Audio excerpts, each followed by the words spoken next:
السلام عليكم ورحمة الله وبركاته. أعوذ بالله من الشيطان اللعين الرجيم. بسم الله الرحمن الرحيم. الحمد لله الذي كان موجودا قبل حدوث الأشياء ويبقى بعد فناء الأشياء، تفرد بالأولية والقدم ووسمع كل شيء ما عداه بالفناء والعدم، كما قال عز شانه: كل شيء هالك إلا وجهه وكل نفس ذائقة الموت، وقال: كل من عليها فان ويبقى وجه ربك ذو الجلال والإكرام. سبحان من لا يخفى عليه اختلاف النيات ولا يعزب عنه معاصي العباد في الخلوات. سبحان الله الذي منه خلقة العباد وإليه المعاد.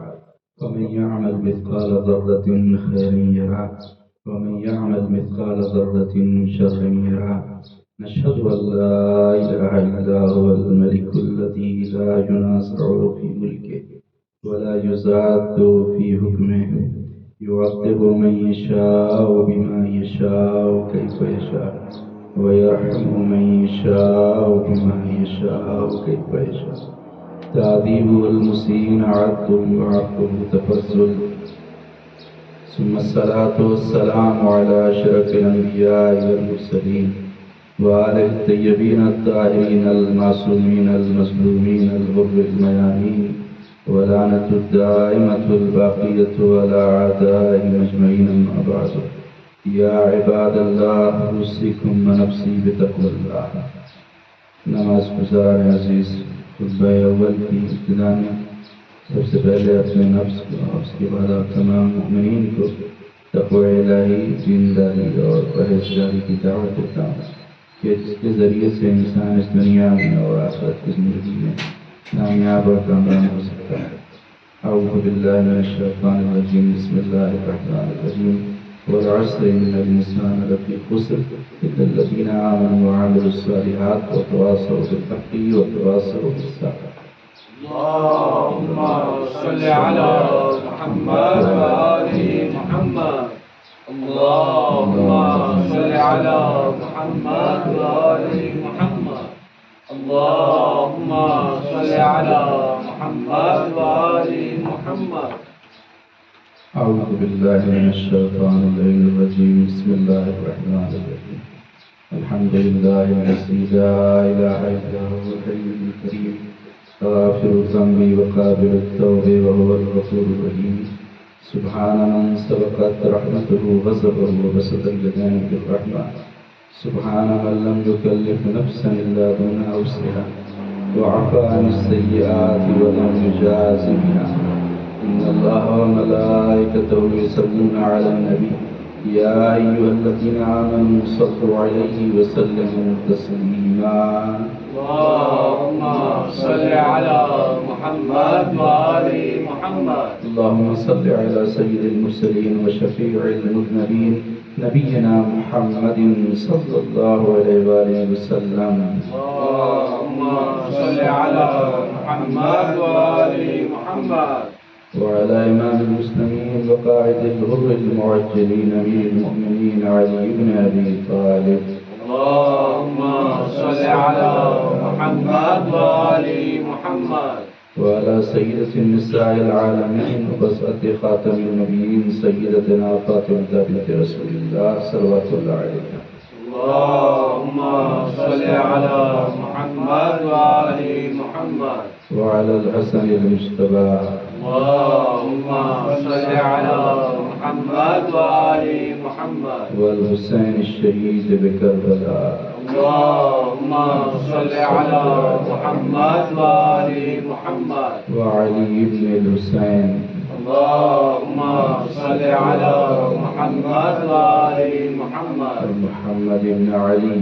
اللهم صل على محمد وآل محمد. وجعفر بن محمد. اللهم صل على محمد وآل محمد. وموسى بن جعفر. اللهم صل على محمد وآل محمد. وعلي بن موسى. اللهم صل على محمد وآل محمد. محمد. محمد بن علي. اللهم صل على محمد وآل محمد. وعلي بن محمد. اللهم صل على محمد وآل محمد. والحسن بن علي عليه الصلاة والسلام. اللهم صل على محمد وآل محمد. اللهم صل على مولانا صاحب العصر والزمان. اللهم صل على محمد وآل محمد. بسم الله الرحمن الرحيم. اللهم كل وليك الحجة الحسن صلواتك عليه وعلى آبائه في هذه الساعة وفي كل ساعة وليا وحافظا وقائدا وناصرا ودليلا وعينا حتى تسكنه ورزقك طوعا تمتعه فيها طويلا. اللهم صل على محمد وآل محمد. أما بعد يا عباد الله أوصيكم ونفسي بتقوى الله.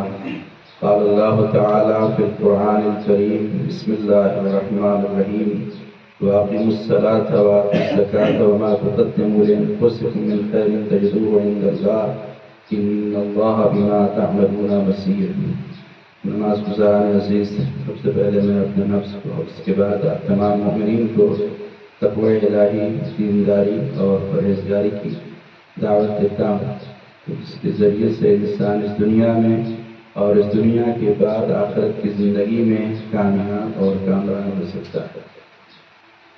عبادات میں، فروع دین میں جس چیز کو پہلی نمبر پر رکھا گیا ہے وہ نماز ہے۔ کل بھی نماز کے متعلق کچھ باتیں آپ کی خدمت میں عرض کی اور آج بھی اسی کو کنٹینیو کرنا ہے اور آگے بڑھانا ہے، تاکہ جو لوگ بھی نماز پڑھتے ہیں اور جو لوگ نماز نہیں پڑھتے ہیں اور کسی بھی غلط فہمی اور کنفیوژن کا شکار ہیں تو وہ اپنی غلط فہمی کا ازالہ کر سکیں اور اپنے کنفیوژن کو دور کر سکیں، اس لیے کہ بہت سے لوگ نماز کے سلسلے میں غلط فہمی کا شکار ہیں۔ تو اس لیے آپ تمام مومنین سے اور جتنے بھی لوگ آن لائن سن رہے ہیں تمام سے بھی میری ریکویسٹ ہے کہ اس کو اپنے رشتہ داروں، دوستوں، فیملی والوں اور اہل وعیال کو، اپنے لو ونس کو اس خطبے کو بھیجیں، اور خطبے سے پہلے بہتر ہے کہ کل کی جو تقریر ہے نماز کے اوپر پہلے اس کو سن لیں، وہ تمہید ہے، اور اس کے بعد پھر آج کے اس کو پلیز لسن کیئرفلی آپ لوگ بھی پوری توجہ رکھیے گا کہ نماز کے سلسلے میں، نماز کے جو دین کا ستون ہے، مولانا نے بھی نہج البلاغہ میں فرمایا، سب سے پہلے تو قرآن مجید کی آیت ہے، جس آیت میں سورہ بقرہ کی آیت نمبر 110 ہے، 110 ہے، اس میں اللہ ارشاد فرما رہا ہے کہ وَأَقِیمُوا الصَّلَاةَ وَآتُوا الزَّکَاةَ وَمَا تُقَدِّمُوا لِأَنفُسِکُم مِّن خَیْرٍ تَجِدُوهُ عِندَ اللَّهِ إِنَّ اللَّهَ بِمَا تَعْمَلُونَ بَصِیرٌ۔ اور نماز قائم کرو، زکوٰۃ ادا کرو، اور جو کچھ بھی تم اعمال خیر اپنے لیے اللہ کے یہاں بھیجتے ہو وہ تم کو مل جائے گا۔ جب ہم جائیں گے اللہ کے یہاں تو وہ سارے اعمال ہم کو مل جائیں گے، اور بے شک جو کچھ بھی تم کرتے ہو اللہ اس کو دیکھنے والا ہے۔ یہ نماز کے متعلق ہے کہ نماز قائم کرنے کا حکم اس آیت میں صاف صاف ہے۔ مولانا علی علیہ السلام نے نہج البلاغہ میں اپنی وصیت میں فرمایا اللہ اللہ فی الصلاۃ فإنہا عمود دینکم، اور نماز کے بارے میں خدا سے ڈرتے رہنا، کیونکہ یہ تمہارے دین کا ستون ہے، یہ تمہارے دین کا پلر ہے۔ اگر یہ نماز قبول ہو گئی تو سارے اعمال قبول ہو جائیں گے، اور اگر نماز رد کر دی گئی تو پھر کوئی بھی عمل کی ویلیو باقی نہیں رہے گی۔ تو پیغمبر اسلام صلی اللہ علیہ وآلہ وسلم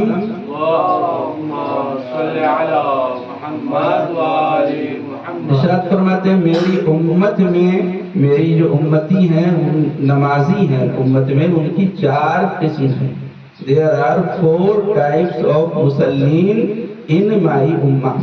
میری امت میں 4 طرح کے نمازی پائے جاتے ہیں۔ پہلی قسم جو پیغمبر اسلام نے فرمائی وہ نمازی ہیں جو نماز پڑھتے ہیں لیکن نماز کے سلسلے میں سہلنگاری کرتے ہیں، یعنی نماز کو ہلکا سمجھتے ہیں۔ ہلکا سمجھنے کا مطلب کیا ہے کہ نماز کو اہمیت نہیں دیتے، جب کام ہو جائے گا، جب دوستوں سے مل لیں گے، جب میچ ختم ہو جائے گا تب نماز پڑھیں گے۔ ٹائم ہوا 12 بجے، لیکن جب سارے کام نپٹا چکے تو 5 بجے مصلی پر نماز پڑھنے کے لیے کھڑے ہوئے۔ نماز کا وقت مغرب کا 6 بجے ہوتا ہے، مگر سوچتے ہیں کہ سارے کام کر کے جب مسجد میں جائیں گے تو آرام سے جا کر کے 9 بجے 10 بجے نماز پڑھیں گے۔ تو یہ نماز کو ہلکا سمجھنا، نماز کو یعنی آپ نے دوسرے کاموں کو اہمیت دی نماز کے اوپر اور نماز کو اہمیت نہیں، تو یہ ہے نماز کو ہلکا سمجھنا۔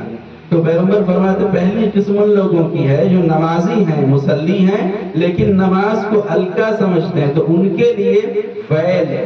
فیل یعنی جہنم کا سب سے نچلا طبقہ، یعنی نمازی ہیں لیکن پھر بھی ان کے لیے جہنم ہے۔ یہ قرآن مجید میں اللہ جیسا کہ فرما رہا ہے، سورہ معون کی آیت ہے 4 اور 5 کی، وَيْلٌ لِّلْمُصَلِّينَ الَّذِينَ هُمْ عَنْ صَلَاتِهِمْ سَاهُونَ۔ ویل ہے اور جہنم ہے ان مصلیوں کے لیے، ان نمازیوں کے لیے کہ جو نماز کو ہلکا سمجھتے ہیں۔ یہ پہلی قسم ان لوگوں کی ہے جو نماز کو معمولی سمجھتے ہیں، اہمیت نہیں دیتے۔ پھر آپ نے فرمایا دوسری قسم ان نمازیوں کی ہے کہ جو نماز کو کبھی پڑھتے ہیں کبھی چھوڑتے ہیں۔ 2 دن پڑھا پھر 3 دن غائب کر دیا، پھر 3 دن پڑھا پھر 1 دن غائب کر دیا، یعنی ریگولر نماز نہیں پڑھتے ہیں، کنٹینیو نماز نہیں پڑھتے ہیں۔ تو ایسے لوگوں کے لیے کیا ہے؟ تو آپ نے فرمایا کہ ایسے لوگوں کے لیے غی ہے۔ غی بھی جہنم کے نچلے طبقے کا نام ہے، اور اس میں بھی ان لوگوں کو اس میں ڈالا جائے گا۔ اور اس کے لیے قرآن مجید میں بھی اللہ ارشاد فرماتا ہے کہ فَخَلَفَ مِن قَوْمِهِمْ خَلْفٌ أَضَاعُوا الصَّلَاةَ وَاتَّبَعُوا الشَّهَوَاتِ فَسَوْفَ يَلْقَوْنَ غَيًّا۔ اور نیک لوگوں کے جانشین وہ لوگ بنے کہ جن لوگوں نے نمازوں کو ضائع کر دیا اور اپنی ہوائے نفس کی پیروی کی، شہوتوں کی پیروی کی، تو ایسے لوگوں کو بہت جلدی غی میں ڈال دیا جائے گا، یعنی جہنم کے سب سے نچلے طبقے میں ایسے لوگوں کو ڈال دیا جائے گا کہ جو کچھ دن پڑھتے ہیں کبھی پڑھتے ہیں کبھی چھوڑتے ہیں، کبھی پڑھتے ہیں کبھی چھوڑتے ہیں۔ پھر تیسری قسم آپ نے بتائی کہ نمازیوں کی تیسری قسم وہ ہے کہ جو کبھی نماز نہیں پڑھتے، یعنی تارک الصلاۃ ہیں، نماز کو بالکل ہی چھوڑ چکے ہیں، نماز پڑھتے ہی نہیں۔ ایسے لوگوں کے لیے سقر ہے۔ سقر بھی جہنم کے نچلے طبقے کا نام ہے، اور جب جنتی جائیں گے جنت میں تو جہنم والوں سے پوچھیں گے، قرآن بھی اس کو نقل کرتا ہے، پوچھیں گے ما سلککم فی سقر، کس وجہ سے تم سقر میں آ گئے، اس جہنم میں تم کیسے آ گئے؟ تو وہ جہنم والے لوگ کہیں گے قالوا لم نکو من المصلین، وہ سب کہیں گے کہ ہم لوگ نماز نہیں پڑھتے تھے، تو نماز نہ پڑھنے کی وجہ سے ہم جہنم میں آ گئے۔ تو آپ نے دیکھا یہ 3 قسم کے وہ لوگ ہیں، 2 نماز پڑھتے ہیں لیکن پھر بھی جہنم میں جائیں گے، اور تیسرے جو نماز پڑھتے ہی نہیں وہ بھی جہنم میں جائیں گے۔ اب چوتھی قسم آپ نے فرمائی کہ میری امت کے چوتھی قسم کے نمازی وہ ہیں کہ جو نماز پڑھتے ہیں، ریگولر نماز پڑھتے ہیں، ہمیشہ نماز پڑھتے ہیں، اور خشوع کے ساتھ نماز پڑھتے ہیں۔ اس کو بھی قرآن مجید نے ارشاد فرمایا، سورہ مومنون کی آیت نمبر 1 اور 2 ہے، قد افلح المؤمنون الذین هم فی صلاتهم خاشعون، بالتحقیق وہ نمازی کامیاب ہو گئے، وہ نمازی نجات یافتہ ہو گئے کہ جو اپنی نمازوں میں خشوع رکھتے ہیں۔ تو آپ نے دیکھا کہ ہر نمازی کامیاب نہیں ہے، ہر نماز پڑھنے والا کامیاب نہیں ہے۔ اکارڈنگ ٹو اور ہولی بک کون سے نمازی کامیاب ہیں؟ وہ نمازی کامیاب ہیں کہ جو نماز میں خشوع رکھتے ہیں۔ تو اب ہمارے سامنے ایک سوال آ گیا کہ what is خشوع؟ What do you mean by خشوع؟ خشوع کیا ہے؟ خشوع کا مطلب کیا ہے کہ جب نماز پڑھیں تو خشوع کے ساتھ پڑھیں؟ تو کچھ حدیثوں سے آپ سمجھیں۔ پیغمبر اسلام صلی اللہ علیہ وآلہ وسلم اللہم صلی علی محمد وآل محمد فرماتے ہیں الخشوع زینت الصلاۃ، خشوع نماز کی شوبھا ہے، نماز کی زینت ہے، نماز کا زیور ہے خشوع۔ پھر آپ دوسری حدیث میں فرماتے ہیں لا صلاۃ لمن لا یتخشی فی صلاتہ، اس شخص کی نماز صحیح نہیں ہے کہ جو اپنی نماز میں خشوع نہیں رکھتا ہے۔ پھر تیسری حدیث مولا امیر المومنین علی بن ابی طالب علیہ السلام اللہم صلی علی محمد وآل محمد فرماتے ہیں کمیل سے اے اے کمیل مہم یہ نہیں ہے کہ تم نماز پڑھو روزہ رکھو صدقہ دو، بلکہ مہم یہ ہے کہ اپنے دل کو پاک کرو اور وہ پسندیدہ عمل خشوع کے ساتھ نماز پڑھو، یہ سب سے اہم ہے۔ تو آپ نے دیکھا اس کے علاوہ بہت ساری حدیثیں ہیں کہ جن میں خشوع کے لیے زور دیا گیا کہ انسان اپنے اندر خشوع کو نماز کے سلسلے میں پیدا کرے۔ تو اب یہ خشوع ہے کیا؟ تو علماء نے بہت کچھ بیان کیا، لیکن مختصر کر کے صرف خلاصہ آپ کی خدمت میں عرض کرنا ہے کہ خشوع کیا ہے۔ خشوع علماء بیان کرتے ہیں کہ دو طرح کا خشوع ہوتا ہے۔ خشوع کی دو قسمیں ہیں، ایک ہے خشوع اعضاء و جوارح۔ اعضاء و جوارح کا خشوع کیا ہے؟ اعضاء و جوارح یعنی باڈی پارٹ کا خشوع، یعنی جب نماز کے لیے کھڑے ہوں تو ذہن میں یہ رہے کہ ہم خدا کے سامنے کھڑے ہیں، اس مالک اور خالق کے سامنے اس کی بارگاہ میں کھڑے ہیں۔ تو خشوع اعضاء و جوارح کا یہ ہے کہ ہاتھ جہاں حکم ہے کہ اپنے ساتھل کے اوپر اور رانوں کے اوپر ہاتھ کو رکھیں، نظر سجدگاہ کے اوپر ہو، اور انسان جب نماز پڑھ رہا ہے تو کہیں کوئی ایسا عمل نہ ہو جیسے کہ سر کو آسمان کی طرف نہ لے جائیں۔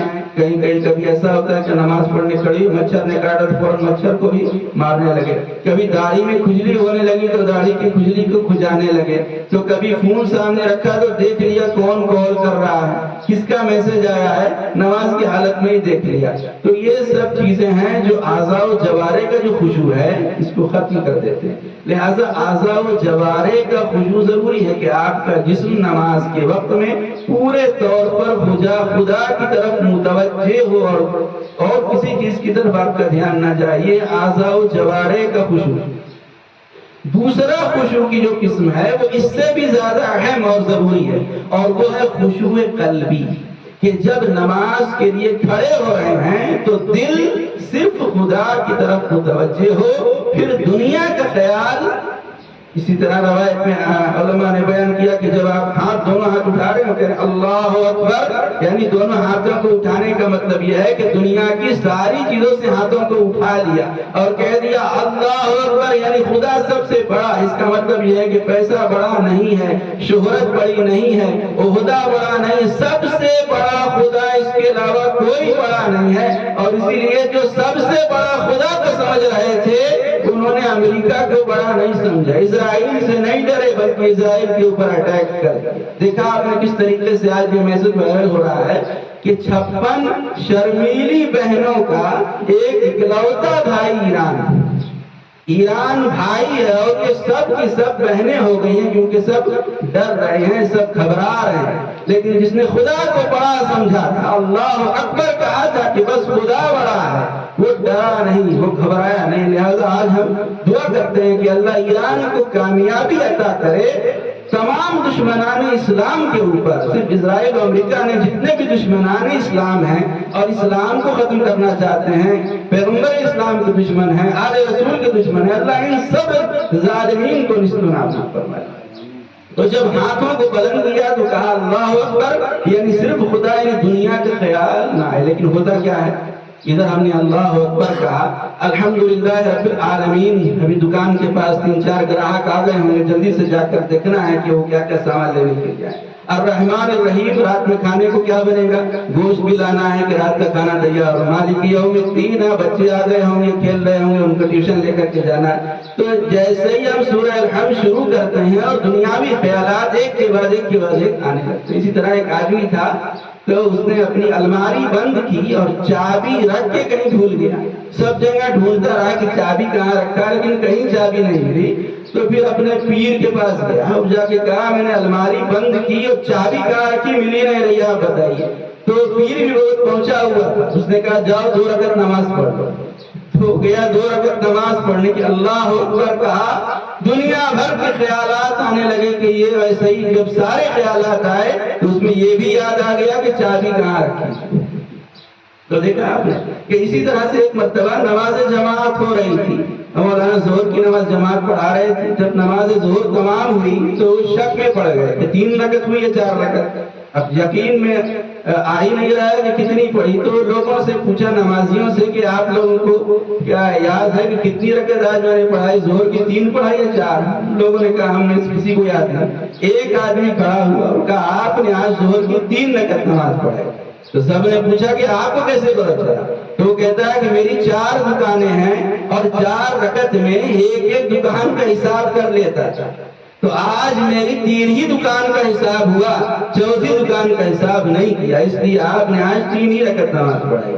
تو آپ نے دیکھا کہ جب ہم نماز پڑھتے ہیں تو سب سے زیادہ خیالات نماز کی حالت میں آتے ہیں، اور اسی لیے کہتے بھی ہیں نا انسانی ذہن کو منکی مائنڈ، انسان کا ذہن ہے بندر کی طرح، جس طرح بندر ایک جگہ پر نہیں رہتا، یہاں سے وہاں سے وہاں سے وہاں، اسی طرح سے جب ہم نماز کے لیے کھڑے ہوتے ہیں تو ذہن ایک جگہ نہیں رہتا، کبھی یہاں رہے گا، کبھی انڈیا جائے گا، کبھی مکہ جائے گا، کبھی کربلا جائے گا، کبھی کہیں جائے گا، ہر طرف ذہن انسان کا گھومتا رہتا ہے اور ہر طرف جاتا رہتا ہے۔ لہٰذا یہ بہت اہم ہے کہ انسان جب نماز پڑھ رہا ہے تو اپنے ذہن پر کنٹرول کرے اور ذہن میں صرف خدا ہو، دنیاوی چیزوں کا خیال نہ آئے۔ یہ بہت ٹف کام ہے، ویسے تو بہت مشکل کام ہے کہ انسان اپنے ذہن کے اوپر کنٹرول کرے۔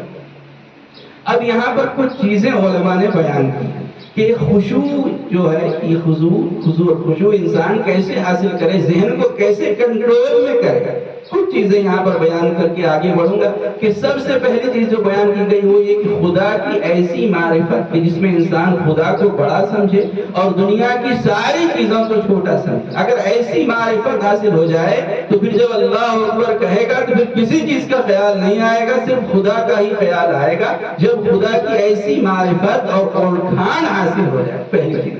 دوسری چیز یہ بتائی گئی ہے کہ گناہوں سے دوری، جب آدمی گناہ کرتا ہے تو خدا سے دور ہو جاتا ہے اور پھر حضور قلبی حاصل نہیں ہو پاتا۔ لہٰذا گناہوں سے دوری جب حاصل کریں گے تو خود بخود خشوع حاصل ہوگا۔ تیسری چیز ہے محل نماز کا انتخاب، یعنی آپ جس جگہ پر نماز پڑھ رہے ہیں وہ جگہ کیسی ہو، بہت اثر انداز ہے۔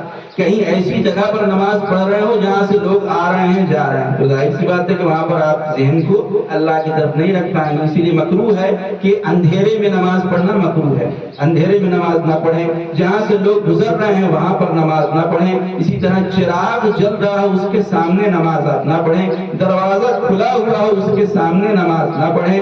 اسی طرح ایسی جگہ پر کہ جہاں شور و غل ہو رہا ہو وہاں پر نماز نہ پڑھیں۔ اسی لیے تاکید ہے کہ سب سے بہتر جگہ نماز کے لیے مسجد ہے، کہ مسجد میں یہاں کوئی ڈسٹرب کرنے والا نہیں ہوگا، کوئی پریشان کرنے والا نہیں ہوگا، سکون ذہن انسان کا خدا کی طرف۔ تو سب سے بہتر ہے کہ مسجد میں نماز پڑھیں، فوٹو کے سامنے اس لیے نماز پڑھنا، اگر اس کمرے میں فوٹو لگا ہے کسی کا بھی فوٹو ہو تو مکروہ ہے۔ تو محل نماز کس جگہ پڑھ رہے ہیں یہ بھی ضروری ہے، اس سے بھی انسان کو حضور قلب حاصل ہوتا ہے، خشوع حاصل ہوتا ہے۔ چوتھی چیز جو بیان کی علماء نے خشوع کے لیے، حضور قلب کے لیے، وہ یہ ہے کہ نماز پڑھ رہے ہیں تو اس کے معنی اور مطلب کو سمجھ لیں کہ جب الحمدللہ رب العالمین کا تو اس کا مطلب کیا ہے، الرحمن الرحیم کا اس کا مطلب کیا ہے۔ جب اس کو سمجھ لیں گے تو خود بخود ذہن آپ کا ترجمے کی طرف جائے گا، پھر کہیں اور ذہن نہیں جائے گا۔ پانچویں چیز جو بیان کی گئی ہے وہ ہے مستحبات نماز کا خیال۔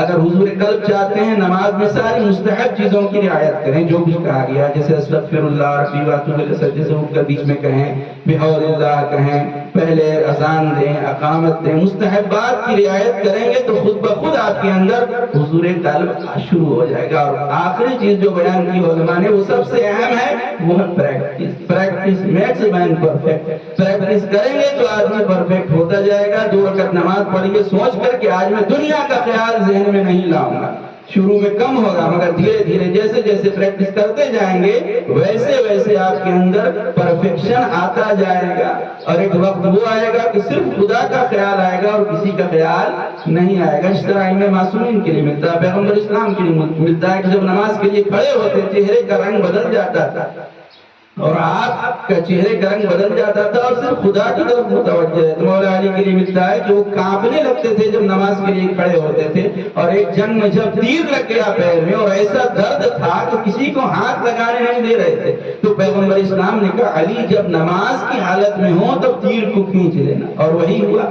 نماز کی حالت میں جب تیر کھینچا گیا اور مولا کو پتا بھی نہیں چلا کہ تیر کب کھینچ لیا گیا۔ اسی طرح چوتھے امام علیہ السلام کی ملتا ہے جب نماز پڑھا کرتے تھے تو ایسے ساکن رہتے تھے جیسے ایک درخت بالکل رکا رہتا ہے، بالکل ایسے ہی، یہاں تک کہ آپ کا کپڑا بھی ہلتا نہیں تھا، اور آپ نماز پڑھ رہے تھے، ایک مرتبہ رضا گر گئی لیکن آپ کو پتا بھی نہیں چلا کہ کب رضا گر گئی اور کب آپ نماز کو آپ نے تمام کر لیا۔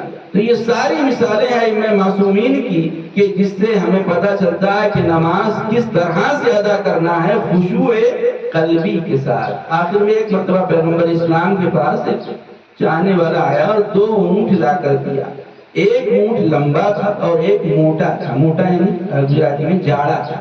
تو پیغمبر اسلام کو جب اس نے 2 اونٹ تحفے میں دیے تو پیغمبر اسلام نے صحابیوں سے کہا کہ تم میں سے کون ہے جو 2 رکعت نماز ایسی پڑھے کہ دنیا کا خیال نہ آئے، صرف خدا اور دنیا کی کسی چیز کا خیال نہ آئے۔ صحابیوں میں سے کوئی نہیں تیار ہوا کہ ایسی 2 رکعت نماز پڑھے کہ دنیا کا خیال ہی نہ آئے، کوئی نہیں تیار۔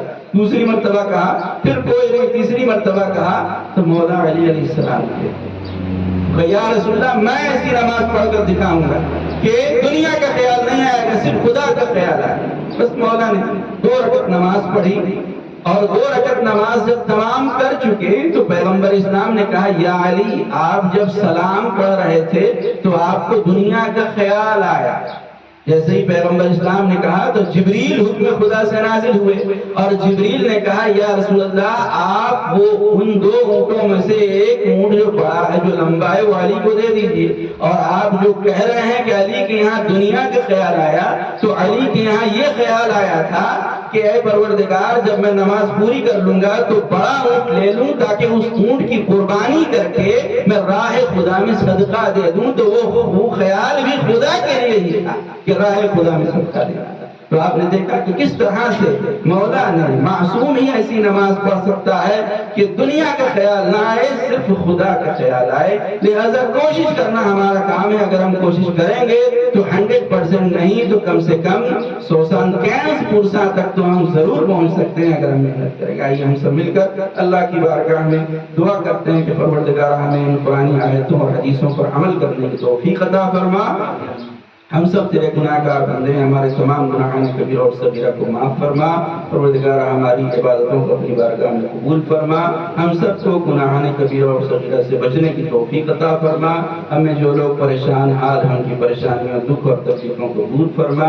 اس شہر میں جو مشکلات کا سامنا ہے ان تمام مشکلات کو دور فرما، اور اس شہر میں امن اور امان کی فضا کو قائم فرما۔ پروردگار جو لوگ بے روزگار ہیں انہیں روزگار فرما، جو لوگ مقروض ہیں ان کا قرضہ خزانہ غیب سے عطا فرما، جو بیمار ہیں ان کو شفا عاجل کامل عطا فرما، جو بے اولاد ہیں انہیں نیک اور صالح اولاد عطا فرما، ہمارے والدین کو صحت و سلامتی کے ساتھ عمر طویل عطا فرما، ہمارے مرحومین جو دنیا سے رخصت ہو گئے ان کی قبروں پر اپنی رحمتوں اور برکتوں کا نزول فرما، ان کی مغفرت فرما، ان کے درجات کو جنت میں بلند فرما۔ پروردگار پرچم اسلام کو سر بلندی و شرف عطا فرما، پرچم کفر و نفاق کو سرنگوں فرما، دشمنان اسلام کو نصف نابود فرما۔ ہمارے مولا و آقا ہمارے سید السردار امام زمانہ کے ظہور میں تعجیل فرما، ہم سب کو اپنے مولا و آقا کے مخلص غلاموں اور جانثاروں میں شمار فرما۔ اللہم اغفر للمؤمنین والمؤمنات والمسلمین والمسلمات الاحیاء منهم والاموات، تابع بیننا وبینہم بالخیرات انک مجیب الدعوات انک علی کل شیء قدیر۔ بسم اللہ الرحمن الرحیم، انا اعطیناک الکوثر فصل لربک وانحر ان شانئک هو الابتر۔ السلام علیکم ورحمۃ اللہ وبرکاتہ۔ صلی علی محمد و آل محمد۔